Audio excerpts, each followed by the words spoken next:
महागणाधिपतये नमः महासरस्वत्यै नमः प्रणो देवी सरस्वती वाजैर्वाजने वदे दीनामैत्रवदो वाग्देव्यै नमः ओं गुरुब्रह्मा गुरुर्विष्णु गुरुर्देवो महेश्वरः गुरुसाक्षात् परब्रह्म तस्मै श्रीगुरुवे नमः ओं श्रीमन्महागणाधिपतये नमः శ్రీ వరసిద్ధి వినాయక స్వామి గురించి మనకు ఈ యొక్క గజానన ఉత్పత్తి ఏ విధంగా జరిగింది, మరి ఈ వినాయక యొక్క వ్రతం ఎందుకు చేసుకుంటున్నామనే దాని గురించి మీరు అడుగుతున్నారు. పూర్వము కైలాసంలో ఉన్నటువంటి శివుని వద్దకు స్కందుడు అయినటువంటి కుమారుడు సుబ్రహ్మణ్య స్వామి వెళ్ళి తండ్రిని చూసి ఏ వ్రతము చేసినా సకల సౌభాగ్యములు కలిగి ప్రజలు సుఖ సంతోషాలతో ఉంటారో తెలుపమని అడగగా అప్పుడు ఆ పరమేశ్వరుడు ఇట్లా చెప్పుచున్నాడు.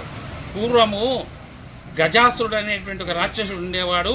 అతడు శివుణ్ణి వరము కోరి ఎల్లప్పుడూ నీవు నా కడుపులో ఉండేటట్లు వరం ఇమ్మని కోరినాడు. బోళాశంకరుడు శివుడు అట్లే అని చెప్పి వరం ఇచ్చినాడు.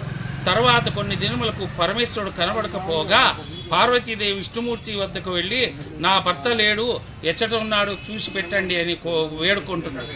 అప్పుడు ఆ విష్ణువు గంగరెద్దు వేషంలో వెళ్ళి ఆ గజాసురుని దగ్గరకు వెళ్ళి నందీశ్వరునితో నాట్యము చేసి మెప్పించినాడు. అప్పుడు ఆ యొక్క గజాసురుడు ఏమి వరం కావాలనో కోరుకోమనగా మరి ఆ యొక్క శివుడు దర్శనము కోరుచున్నాడు నందీశ్వరుడు అని చెప్తాడు.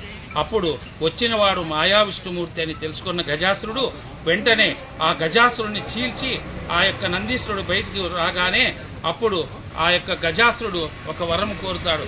నా యొక్క చర్మమును ధరించి మరి నా యొక్క శిరస్సును గణపతికి సమర్పించగా అప్పుడు ఆ పరమేశ్వరుడు ఆ విధంగా చెప్పి మాయమైన తర్వాత ఆ కైలాసంకు పరమేశ్వరుడు వెళ్ళుచుండగా పార్వతీదేవి పిండి బొమ్మతో గణపతిని చేసి కాపలా ఉంచి స్నానముకు వెళ్ళి ఉండెను.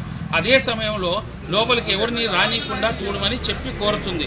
అప్పుడు ఆ యొక్క పరమేశ్వరుడు అచ్చడికి రాగానే ఆ బాలుడు లోపలికి పోనీయకుండా అడ్డగిస్తాడు.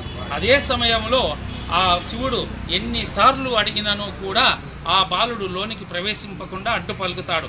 అప్పుడు ఆ యొక్క శివుడు కోపం వచ్చి త్రిశూలంతో ఆ బాలుని శిరస్సును ఖండించి వేస్తాడు.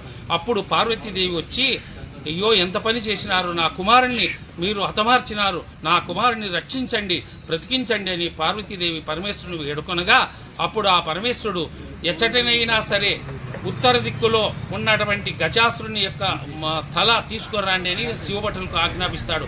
అప్పుడు ఆ భటులు వెళ్ళి చూడగా ఉత్తర దిక్కులో ఒక ఏనుగు పండుకొని ఉంటుంది. ఆ ఏనుగు శిరస్సును తెచ్చి ఆ వినాయకునికి పెట్టి పునః ప్రతిష్ఠ చేసి ప్రాణము పోస్తాడు. అప్పటి నుండి ఆ వినాయకుడిని సర్వ కార్యక్రమంలో పూజా కార్యక్రమంలో కూడా గజాసురునికి ఆధిపత్యాలన్నీ ఇచ్చి ఆ పరమేశ్వరుడు గజాసురునికి తల సమర్పించినందువల్ల గజాసురుడు అనే పేరు వస్తుంది. తర్వాత మనం ఏ కార్యక్రమం చేసినా ముందు గణపతి పూజ చేయనిది ఏ పూజ చేయము. అటువంటి గణపతికి ఆధిపత్యాలన్నీ కూడా పరమేశ్వరుడు ఇస్తాడు. తర్వాత అదే సమయంలో సుబ్రహ్మణ్య స్వామి కూడా ఆయనకు ఆధిపత్యం ఇచ్చినావు కదా, నాకు లేకుండా అయ్యింది కదా అని చెప్పి ఆ పరమేశ్వరుని కోరగా అప్పుడు పరమేశ్వరుడు ఆ గణపతిని మరియు సుబ్రహ్మణ్య స్వామిని కూడా ఎవరైతే భూప్రదక్షిణ ముందు చేసి వస్తారో వాళ్ళకి మరలా గణాధిపత్యం ఇస్తానని చెప్పి ప్రకటిస్తాడు. అయితే ఆ సుబ్రహ్మణ్య స్వామి నెమిలి వాహనం ఎక్కి ప్రపంచానంతా 3 సార్లు ప్రదక్షిణ చేస్తాడు. సర్వ తీర్థాలు, సర్వ నదులు, సర్వ పుణ్యక్షేత్రాలు దర్శించి వస్తాడు. అయితే ఇక్కడ గణపతి ఏం చేస్తాడు అంటే తల్లిదండ్రుల్ని 3 సార్లు ప్రదక్షిణం చేస్తాడు. పార్వతీ పరమేశ్వరులను ప్రపంచమంతా చుట్టినటువంటి ఫలం రావాలా అంటే ఎవరికైనా కానీ సకల తీర్థాలు, సకల పుణ్యక్షేత్రాలు దర్శనం చేసిన పుణ్యం రావాలంటే జన్మనిచ్చిన తల్లిదండ్రులకు 3 సార్లు ప్రదక్షిణ చేస్తే చాలు, అవన్నీ చూసి వచ్చిన పుణ్యం వస్తుందని పరమేశ్వరుడు గణపతినే మరలా ఆధిపత్యం వహిస్తాడు.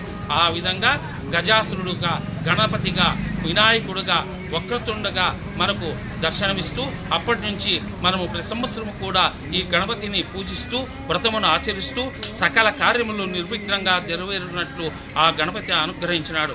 కాబట్టి భక్తులందరూ కూడా ప్రతి సంవత్సరము కూడా గణపతిని యథావిధిగా అర్చించినచో చదువుకునే వాళ్లకు విద్య, ఉద్యోగం కావాల్సిన వాళ్ళకు ఉద్యోగము, మరియు వివాహం కానటువంటి వాళ్ళు వివాహము, మరియు ఏ విధమైనటువంటి కార్యము కావాలన్నా కూడా గణపతిని ఆరాధించినచో సకల కార్యములు నిర్వర్తించి జయము కలుగును.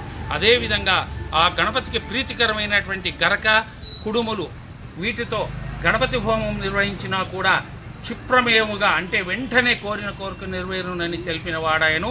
ఇది గణపతి జన్మ వృత్తాంతం.